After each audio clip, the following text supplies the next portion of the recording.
বহিষ্কৃত ঋতব্রতকে কেন বিরোধী দলনেতা এফআইআর হলে জালিয়াতি বলা যায়? স্পিকারকে প্রশ্ন বিচারপতির। জাহাঙ্গীর অনুগামীদের সম্পত্তি বাজেয়াপ্ত করে নিলাম, হামলাকারীদের একজনও বাড়িতে যেন না থাকে পুলিশকে নির্দেশ মুখ্যমন্ত্রীর।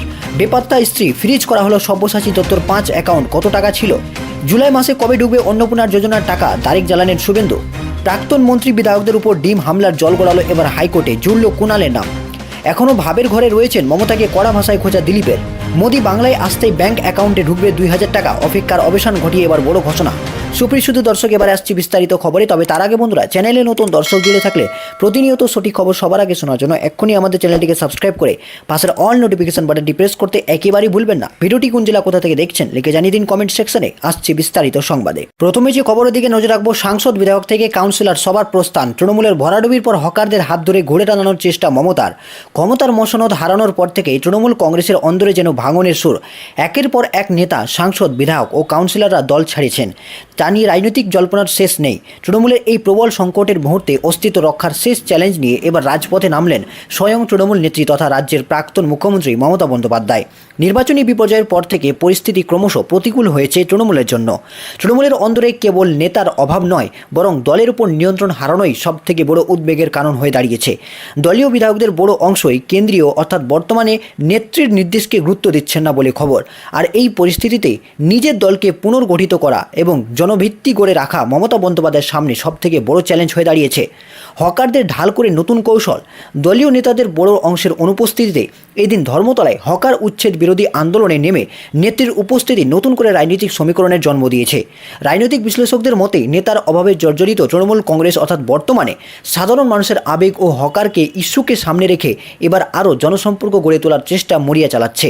একদিকে যখন দল শীর্ষ নেতারা অর্থাৎ শীর্ষ সারির নেতারা একে একে দল ছাড়ছেন আর বিদ্রোহী শিবিরে যোগ দিচ্ছেন, তখন মমতা বন্দ্যোপাধ্যায়ের এই রাস্তায় নামা আসলে দলের কর্মীদের মনোবল বাড়ানোর একটি শেষ চেষ্টা বলে মনে করছে ওয়াকিবহল মহল। কিন্তু বিধায়ক সাংসদের অনুপস্থিতি এবং সাংগঠনিক দুর্বলতার এই ছবি তৃণমূলের জন্য যে অশনের সংকেত তা বলাই বাহুল্য। তৃণমূলের অস্তিত্ব টিকিয়ে রাখতে মমতা বন্দ্যোপাধ্যায় কি পারবেন হারানো রাস পুনরায় নিজের হাতে তুলে নিতে, নাকি দল ত্যাগের এই মিছিলে শেষ পর্যন্ত তৃণমূলের অস্তিত্ব সংকটে পড়বে? সেই উত্তরই এখন সময়ের অপেক্ষায়। আসছে অন্য খবরে। জাহাঙ্গীর অনুগামীদের সম্পত্তি বাজেয়াপ্ত করে নিলাম, হামলাকারীদের একজনও যেন বাড়িতে না থাকে পুলিশকে নির্দেশ মুখ্যমন্ত্রীর। আইন হাতে তুলে নিলে এই সরকার কাউকে রেহাই দেবে না। যত বড় ডন বা মাফিয়া হন না কেন, তাকে সবক শিখাবে বিজেপি সরকার।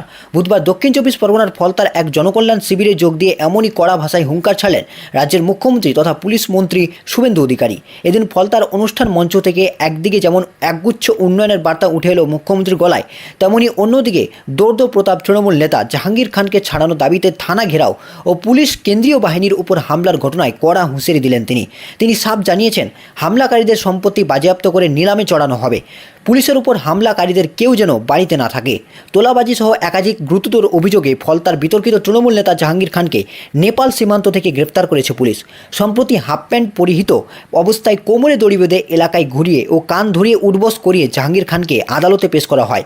এর প্রতিবাদে এবং জাহাঙ্গীরের মুক্তি দাবিতে গতকাল তার স্ত্রীর নেতৃত্বে কাতারে কাতারে মানুষ ফলতায় থানাও ঘেরাও করে। পরিস্থিতি নিয়ন্ত্রণে আনতে পুলিশ এবং কেন্দ্রীয় বাহিনীকে ব্যাপক লাঠিচার্জ করতে হয়েছিল। এদিনের সভা থেকে সেই ঘটনার কথা উল্লেখ করে মুখ্যমন্ত্রী শুভেন্দু অধিকারী পুলিশ সুপারকে কড়া নির্দেশ দিয়েছেন। টিভিতে দেখেছিলাম এক মাফিয়ার স্ত্রীর নেতৃত্বে কিছু লোক পুলিশ এবং প্যারামিলিটারি ফোর্সের উপর আক্রমণ করতে গিয়েছিল। আমি এসপিকে নির্দেশ দিয়ে যাচ্ছি, ভিডিও ফুটেজ যাদের ছবি দেখা গিয়েছে তাদের কেউ যেন না বাঁচে। আজ রাতে বাড়িতে যেন তারা না থাকে। ভারতীয় ন্যায় সংহিতা রাষ্ট্রবিরোধী কার্যকলাপের ধারায় এমন শিক্ষা দিন যাতে ভবিষ্যতে কোনো সরকারি কর্মচারী বা বাহিনীকে আক্রমণ করার সাহস যেন না পায়। তিনি আরও যোগ করেন, শুধু জেলের ভাত খাওয়ানো নয়, যারা হামলা করেছে তাদের সম্পত্তি বাজেয়াপ্ত করে নিলামে তুলবে এই ডবল ইঞ্জিন সরকার। ফলতায় এখন শাসকের আইন নয়, বরং আইনের শাসন চলবে। ভোট লুট ও গুন্ডামির দিন অতীত। ফলতায় থানায় মহিলাদের একটি বিশেষ হেল্প ডেস্ক তৈরি করা হবে বলেও তিনি জানান। এদিন সভামঞ্চ থেকে তিনি তৃণমূল জমানার আমফান ত্রাণের ব্যাপক দুর্নীতির খতিয়ান তুলে ধরেন মুখ্যমন্ত্রী। তিনি বলেন, ফলতায় আমফানের ত্রাণের টাকা এবং ঘর টাকার দেদার লুট হয়েছে। যারা দুর্নীতির সাথে যুক্ত তাদের থেকে লুটের টাকা ফেরাতে হবে এবং কড়া ব্যবস্থা নেবে প্রশাসন। দক্ষিণ 24 পরগনার সামগ্রিক উন্নয়নের রূপরেখা টেনে শুভেন্দু অধিকারী জানান, ফলতাকে একটি আদর্শ বিধানসভা বা ফলতা মডেল হিসাবে গড়ে তোলায় তার সরকারের লক্ষ্য। তিনি বলেন, সুন্দরবন উন্নয়ন দপ্তরটি মুখ্যমন্ত্রী হিসাবে আমি নিজের হাতে রেখেছি। অপরূপ সুন্দর এই দক্ষিণ চব্বিশ পরগনাকে আমি নতুন করে ঢেলে সাজাবো। আসছে অন্য খবরে। ফুলবাগানের ফ্ল্যাট থেকে গ্রেফতার রাজ্যের প্রাক্তন মন্ত্রী উদয়ন গুহ। কোন মামলায় গ্রেফতার তৃণমূল নেতা ও রাজ্যের প্রাক্তন মন্ত্রী উদয়ন গুহ? বুধবার পুরনো একটি মামলায় তাকে গ্রেফতার করে কোচবিহার জেলা পুলিশ। ফুলবাগান ফ্ল্যাট থেকে তাকে গ্রেফতার করা হয়েছে। রাজ্যের প্রাক্তন উত্তরবঙ্গ উন্নয়ন মন্ত্রীকে উত্তরবঙ্গে নিয়ে যাওয়া হবে। পুলিশ সূত্রে জানা গিয়েছে যে ভোট পরবর্তী হিংসার মামলাতেই দিনহাটায় প্রাক্তন তৃণমূল বিধায়ক উদয়ন গুহকে গ্রেফতার করা হয়েছে। 2021 সালের বিধানসভা এবং 2024 সালের লোকসভা নির্বাচনে কোচবিহারে ভোট পরবর্তী হিংসায় যুক্ত থাকার অভিযোগ ওঠে উদয়নের বিরুদ্ধে। ভোট পরবর্তী হিংসা ছাড়াও তার বিরুদ্ধে কয়েকটি দুর্নীতি সংক্রান্ত মামলাও রয়েছে। পুলিশের আরেকটি সূত্রে খবর, আর্থিক তছরূপের মামলায় কোচবিহার জেলা পুলিশ তাকে গ্রেফতার করেছে, যদিও এটি একটি পুরনো মামলা। পুলিশ সূত্রে খবর, দিনহাটা থানা থেকে কোটি কোটি টাকা তোলাবাজির অভিযোগে গ্রেফতার রাজ্যের প্রাক্তন বিধায়ক। গ্রেফতারের পরই ফুলবাগান থানায় নিয়ে যাওয়া হয় তাকে এবং পুলিশ সূত্রে খবর, শিয়ালদা আদালতে পেশ করা হলে তাকে ট্রানজিট রিমান্ড নিয়ে যাওয়া হবে কোচবিহার। আজই প্রাক্তন মন্ত্রীকে উত্তরবঙ্গে নিয়ে যাবে পুলিশ। এখনও ভাবের ঘরে রয়েছেন মমতাকে তীব্র আক্রমণ খোঁচা দিলীপের। মঙ্গলবার কলকাতা হাইকোর্টে গিয়েছিলেন প্রাক্তন মুখ্যমন্ত্রী মমতা বন্দ্যোপাধ্যায়, আর সেখানে তিনি সরাসরি চলে যান আফাম সেকশনে। সেখানে তৃণমূল সুপ্রিমো ইলেকশন পিটিশন মামলার নথিতে স্বাক্ষর করেন। চলতি সপ্তাহে বিচারপতি অনিরুদ্ধ রায়ের এজলাসে ইলেকশন পিটিশন মামলার শুনানি হতে পারে বলে আদালত সূত্রে খবর। বিধানসভা নির্বাচনে ভোট লুট করে তাকে হারানো হয়েছে বলে অভিযোগ মমতা বন্দ্যোপাধ্যায়ের। তাই নিয়েই মামলা করতে এসেছিলেন। এবার এই ঘটনাকে কেন্দ্র করে তীব্র ভাষায় আক্রমণ চালালেন রাজ্যের পঞ্চায়েত মন্ত্রী দিলীপ ঘোষ। একদিকে কলকাতা হাইকোর্ট সূত্রে খবর, 2026 সালে ভবানীপুর বিধানসভা কেন্দ্রে বিজেপি প্রার্থী শুভেন্দু অধিকারীর কাছে হেরে যাওয়ায়, অর্থাৎ হেরে গিয়েছিলেন, প্রাক্তন মুখ্যমন্ত্রী মমতা বন্দ্যোপাধ্যায় সেই হার স্বীকার করে নিতে পারেননি। আর তার জন্যই তিনি সরাসরি রাজ্যের উচ্চ ন্যায় আদালতের দ্বারস্থ হন এবং সকলের আড়ালে কলকাতা হাইকোর্টে এসে মামলা দায়ের করেন। আর এই ঘটনা নিয়ে রাজ্যের পঞ্চায়েত মন্ত্রী দিলীপ ঘোষ তীব্র খোঁচা শানিয়েছেন। এখনও ভাবের ঘরে রয়েছেন উনি। অন্যদিকে নন্দীগ্রাম 2021 সালে যখন তিনি পরাজিত হয়েছিলেন, তখনও তা নিয়ে কলকাতা হাইকোর্টে মামলা করেছিলেন। সেই মামলা এখনও বিচারাধীন। এই ঘটনা নিয়ে প্রশ্ন করা হলে রাজ্যের পঞ্চায়েত মন্ত্রীর খোঁচা, 15,000 ভোটে হারার পরও এখন উনি জিতে আছেন বলে মনে করছেন। ভাবের ঘরে রয়েছেন উনি। নিজের পার্টি অফিস চলে গেল, নিজের পার্টির সাংসদরা চলে গেল, উনি ভবানীপুর ভুলতে পারছেন না। এখনও নির্বাচন লড়ছি এই ভাব করে 2-3 বছর কেটে যাবে।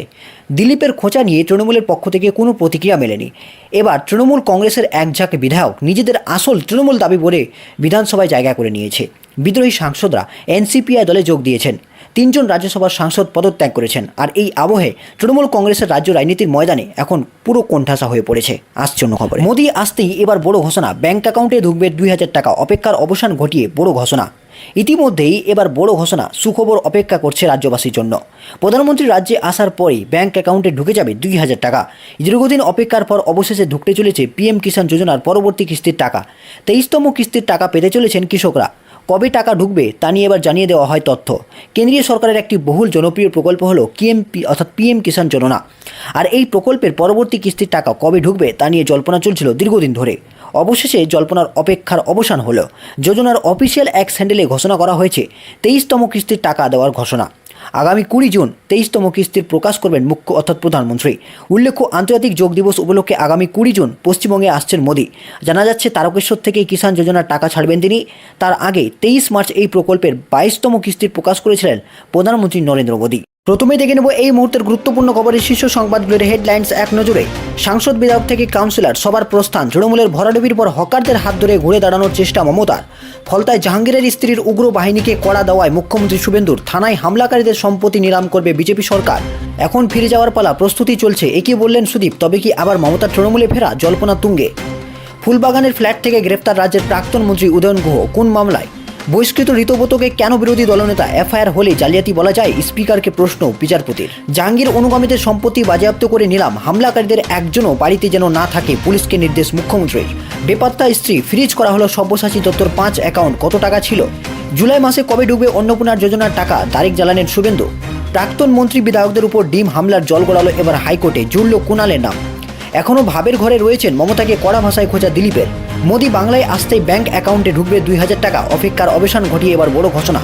সুপ্রিয় দর্শক, এবারে আসছি বিস্তারিত খবরে। তবে তার আগে বন্ধুরা, চ্যানেলে নতুন দর্শক জুড়ে থাকলে প্রতিনিয়ত সঠিক খবর সবার আগে শোনার জন্য এক্ষুনি আমাদের চ্যানেলটিকে সাবস্ক্রাইব করে পাশের অল নোটিফিকেশন বাটনটি প্রেস করতে একেবারেই ভুলবেন না। ভিডিওটি কোন জেলা কোথা থেকে দেখছেন লিখে জানিয়ে দিন কমেন্ট সেকশনে। আসছে বিস্তারিত সংবাদে। প্রথমে যে খবরের দিকে নজর রাখবো, সাংসদ বিধায়ক থেকে কাউন্সিলর সবার প্রস্থান। তৃণমূলের ভরাডুবির পর হকারদের হাত ধরে ঘুরে টানানোর চেষ্টা মমতার। ক্ষমতার মসনদ হারানোর পর থেকে তৃণমূল কংগ্রেসের অন্দরে যেন ভাঙনের সুর। একের পর এক নেতা, সাংসদ, বিধায়ক ও কাউন্সিলররা দল ছাড়িয়েছেন। তা নিয়ে রাজনৈতিক জল্পনার শেষ নেই। তৃণমূলের এই প্রবল সংকটের মুহূর্তে অস্তিত্ব রক্ষার শেষ চ্যালেঞ্জ নিয়ে এবার রাজপথে নামলেন স্বয়ং তৃণমূল নেত্রী তথা রাজ্যের প্রাক্তন মুখ্যমন্ত্রী মমতা বন্দ্যোপাধ্যায়।